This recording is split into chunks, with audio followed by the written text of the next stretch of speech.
in Washington. I had Antoine Jameson and Karan Butler, and those guys were great to be around, and Paul Pierce, Brad Beal, John Wall. Those guys were all really not only great athletes, but hard workers and good leaders. Passion, wow, yeah, people, got the people. We're excited to have on the show today a good longtime friend of mine, Eric Waters. He's the former athletic trainer of the Washington Wizards and now the head athletic trainer of the Utah Jazz. And Eric, as you've watched the show and watched some of the episodes, we like to focus on people that pursue their passions in life. And I think being a head athletic trainer for a professional NBA team is a pretty cool job. Is that something you always wanted to do in your life?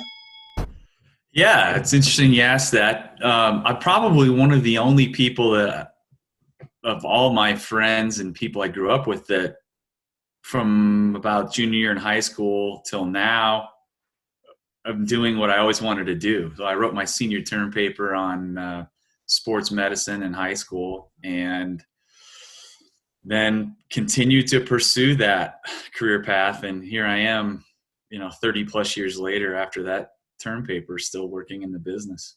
So take me through it. Like if there's somebody in high school right now that wants to be a athletic trainer as a profession, you had a vision, you had a goal, you had a dream. How did you land in the NBA? Well, the passion point of this is really important. I think people go into different careers because they think they ought to, or maybe their parents want them to. And whether you're a mechanic or an Alaskan fisherman or an investment banker, you really should have passion for what you're doing. And that's what drove me all along. Even when I was in college, I would sit in a library and read sports medicine journals because I wanted to learn and I was passionate about it. So that helped drive the ambition to continue to reach out to people, build networks, which is extremely important. Don't fake it till you make it. You really got to really know your craft. So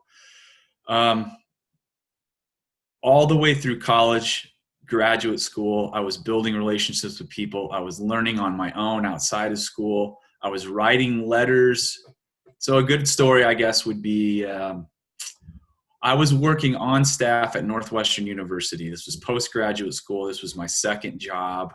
I had started at the University of Iowa on staff with a football team, but I wanted to move into professional sports. I had done a couple of internships with the NFL, with NFL teams. And to get those internships, I wrote letters, and good letters with references, cover letter, everything, and beautifully done and perfectly done, and sent those to the 30 odd, whatever it was at the time, NFL teams, seeking an internship. But the story I continued with was the same sort of model, which was I was at Northwestern University. I had moved from Iowa to Chicago to be around more sports teams and have more opportunities possibly. And I loved my time at Iowa. I went to undergrad school there, but I wanted a new challenge.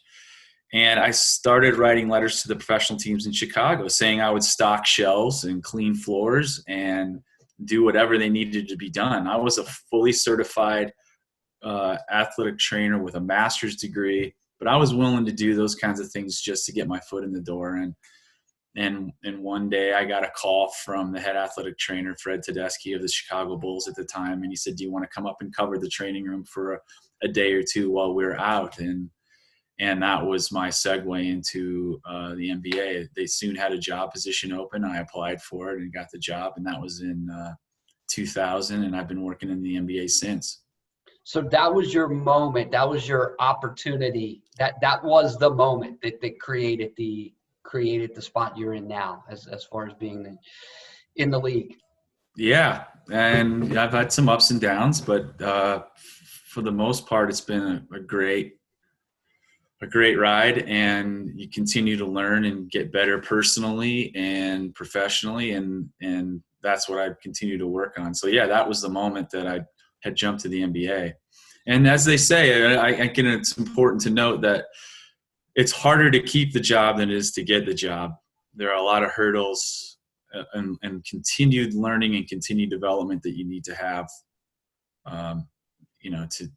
to stay relevant and to stay valuable to your team. Because you're at the highest level, and it seems to me to be the highest level. You're in the NBA. You're head athletic trainer. Did you ever have any doubts in your mind that is where you would land? Like it's impressive. Hats off to you. It's awesome. That was it? You knew you would do it, or did you have doubts? Well, yeah, there were times when I had doubts I was going to be able to achieve my goal, which was to work. I wanted to work with the best athletes in the world, whether in some of the most demanding conditions. And I think professional sports, and there are a lot of areas that are extremely demanding from high school sports on up. But I felt like working with players who had consistent injury histories and had careers that lasted 10, 15, in some cases 20 years, to keep those guys going was for me the biggest challenge of professional sports. And that's what I wanted to do. And yeah, there were a couple of moments I remember writing in a journal in 1999, like right before I got the job with the Bulls. I may have to switch career paths because things aren't exactly where I was impatient. And I didn't know if I was going to be able to achieve my goal. And here you are. What, Yeah. does it feel like work to you? I mean, I know your schedule, like with the travel and the hotels and how many days a year you're out. I know there's a bit of a grind to the regular season, but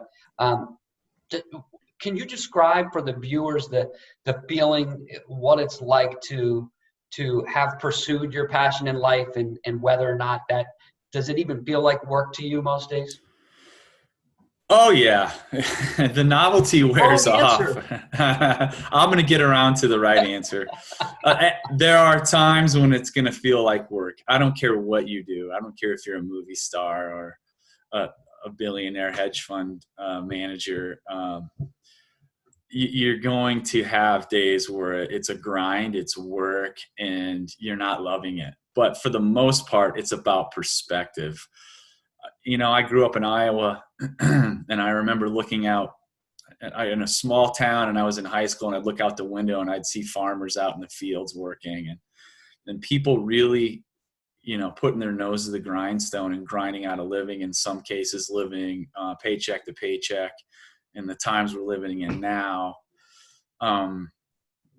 with what we're going through in this country with this virus, it's about the perspective that you have, that how very lucky I am to come to work every day, not have to put on a suit, be active, generally active, put my mind to work, get to work with really amazing people and athletes, and I have the best seat every night in an NBA game. I mean, sitting where I sit and getting to see what I see, watching the best athletes play sports as a sports lover myself, of course.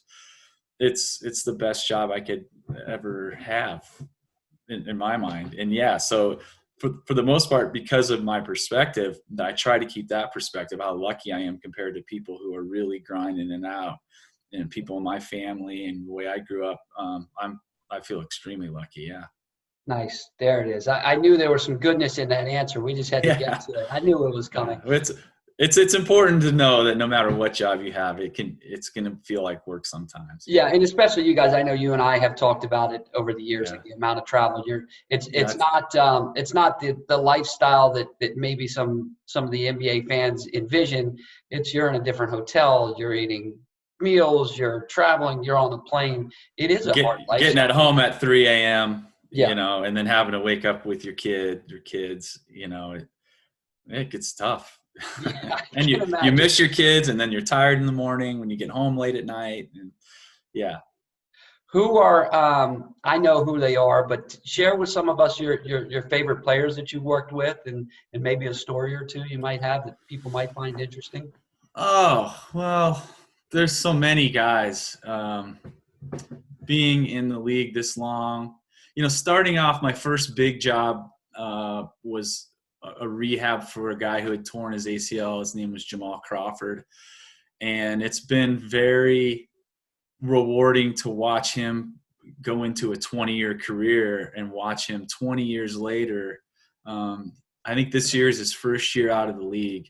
But even last year, I think maybe it was the year before, but he was still playing, and I'd still get to see him. We had the same birthday. So that's been very rewarding to know that I've rehabbed him and he never had any trouble. And that was a story that stuck with me just because of the length of time. Tyson Chandler was one of the early athletes who's still in the league now, almost 20 years later. Rehabbing him through some things and getting to know him and watching him grow from an 18-year-old high school kid to an NBA champion and leader, and someone who's on a team still to this day, where his physical abilities weren't what they were 10 years ago, but he's a valuable member of the teams because of his leadership and getting to know guys like him. And in Washington, I had Antoine Jameson and Karan Butler, and those guys were great to be around, and Paul Pierce, Brad Beal, John Wall. Those guys were all really not only great athletes, but hard workers and good leaders. And then now with the Jazz, I've had all these guys that I've had. I can't even put one above the other. It's just been a joy to be around all of them. What separates, because you have a seat like most of us don't, what separates them? What makes them a professional athlete? Well, I mean, their athletic ability is not to be denied. The size of these guys, you see how big they are, and we'll get to the other more important stuff. Although this is really important, the athletic ability. To see a guy, if you went to high school and you had a skilled player that you played with in basketball that could dribble and pass and shoot, and it just seemed natural to him, and then you add a foot or 6 inches to that guy and another 100 pounds in some cases, it's just amazing to be around guys who are that big and that skilled, the ability to run, jump, cut. And then you throw in the specialized skill of basketball to watch a guy like Dirk Nowitzki, who's 7 feet tall, enormous guy, long wingspan, and can drain threes from 30 feet away with so much ease. Those kinds of things are amazing. So, but on top of that, what you see are a lot of guys on the street who have the gifted athletic ability, but don't have the skill because they didn't work hard enough in the gym. And I think that's what we see with these guys. You see some guys that are extremely skilled because of the amount of work that they've put in. What do you say, is it, and you won't give me an exact number, but if you had to take a guess, it doesn't sound like many people make it to the league with raw athletic ability alone. There's another component to it that it takes to get into the league. Is it more raw athletic ability, or is that other piece of the drive and the determination to get there that matters most? I think for the most part, the drive, determination, and willing to work and willing to be coached, willing to be a teammate, those things all trump the athletic ability. Yeah, you have to have the size. But I can give you a dozen examples of guys who might even be better basketball players, but never fit in the NBA culture because they didn't want to be a teammate or couldn't be a good enough teammate or weren't coachable. But were more skilled, may have less athletic ability than the next guy, but stuck around for a long time because of the hard work and effort that they put in their craft. Yeah, and the story runs true for you as you break out different careers in different industries. You're at the top. I mean, you're at the very highest level that you can be at for your profession, and it's the same thing. You went after it, you pursued it, you sharpened your sword, you became a craftsman, a student of the game, and the exact same way you made it to where you are. and you do have some athletic ability, but I'm pretty sure I could beat you up in a game of ball. Don't tell anybody I got you. Anyway, but the same way you made it to where you are is the exact application for the guys that made it to where they are. Don't you think? I'd like to think so. I mean, there are times when, I mean, I've gone through some tough times. When I left Washington, they had changed staffs and coaching staff, and I was let go, and it was a good time for me to step back and see what my skill sets were. Was I keeping up with the times? What did I need to do next? And I decided to go get a second master's degree in high performance sport, strength and conditioning, adding to my sports medicine acumen, and just learn more, get better at what I was doing. I was really, the passion was still there to learn. And so I had the time to do it. So I did it. Yeah. I mean, you have to continue to sharpen your tools to get better. Are you just you will fade away with the times if you don't. For anybody at any stage in their life right now that's watching this, and they're wrestling with this question about passion and the path they choose in life. And I'm not talking about beginning of career, middle, and it could be any stage of your life, and you're at that fork in the road. Passion is to the left and normal is to the right. What's your advice? That's a good question. My wife and I talk about this all the time. Balancing your passion with the practicality. So you could go to school and become an art history major, if that's your passion. And I love the arts. I'm a big music lover. It's going to be hard to make a really good living, support your wife and kids if you decide to get married and have a family, or help support along with your wife. And at some point, sometimes you get driven to a decision and you have to choose between your passion and a career. I don't know. I'm not sure I could really enlighten anybody to give them advice on exactly what to do in that situation. I've been asked that before, and my advice has been, I think sometimes you have to choose practicality and somehow keep that passion, or find something else you're passionate about alive in you. And you don't have to stick with one thing. I think that's important. Change can be good. Changing professions, learning a new craft. I think we're finding out more and more how important that can be to someone who's found themselves, if they choose the practical side, choose a career that can provide them with the goods that they need, the money that they need to survive and support themselves. And if you want to continue to work on things, you can. You don't have to just say, all right, I'm doing this and I'm done. You can continue to evolve and maybe find your way through a passion, or make it something you do on the side. Yep. That's such I could watch how you're thinking through that question. You really digested that question. And I really appreciate the answer that you gave, because it's an authentic answer, and it's a very truthful answer. And watching you work through that question, I think, was like a very juicy part of speaking with you about that. So you're a great example, actually. Yeah. I mean, look what you've done. You've changed your career midstream. Right? I mean, I don't mean to put you out on Front Street there, but you had a whole other career, and then you decided you wanted to do something different. But it's funny, it's kind of coming back to what my original passion was in life. Was my goal as a high schooler or a young kid was to be a sports anchor, and I did that, and then switched careers a few years after. And now here I am, I don't know how many years I'm into this career. I may not want to say out loud, but here I am kind of finding this passion again. So maybe take people down a different road, and maybe you could do two at once. And this one is just for fun. I don't make any money doing this yet, so maybe we can solve that dilemma. But Eric, man, thanks for coming on the show. Yeah, thanks for sharing your knowledge. When the league gets going again, I will expect my courtside ticket to the Jazz, and then we'll hang out. Man. I'll do my best. Bring Appreciate a you, wad man. of cash with you. Yeah, no, I'm looking for the free one, man. I told Oh, you. okay. Well, we'll do our best. All right. Well, listen, hug your family, man, Yeah, and you too.